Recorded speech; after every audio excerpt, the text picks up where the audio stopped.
রবিবার রথযাত্রা দেশ জুড়ে ধুমধামভাবে পালিত হবে জগন্নাথ দেবের এই রথযাত্রা। আর তার মধ্যে এবার একটি বড় খবর উঠে এলো এই রাজ্যের বুকে।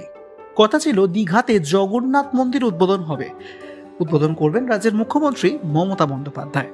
সেই মতন আয়োজনও চলছিল। পুরীর আদলে তৈরি হচ্ছিল দীঘার এই জগন্নাথ মন্দির, একেবারে নতুন আকর্ষণের জায়গা। ভক্তদের ভিড়ও হতে শুরু করেছিল দীঘা শহরে। কিন্তু তার মধ্যেই আচমকা এলো একটি দুঃসংবাদ। রাজ্যের মুখ্যমন্ত্রী মমতা বন্দ্যোপাধ্যায় নিজেই এবার এক্স হ্যান্ডেলে লিখলেন যে না, এই বছর নয়, আগামী বছর থেকে দীঘায় পালিত হবে রথযাত্রার অনুষ্ঠান।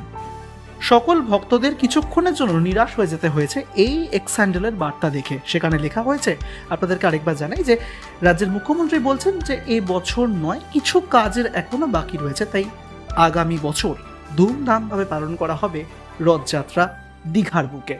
তবে এই বছর আপাতত দীঘাতে হচ্ছে না রথযাত্রার অনুষ্ঠান, কারণ সেখানে মন্দির এই বছর উদ্বোধন করা হচ্ছে না। এক ঝলকে মিডিয়া।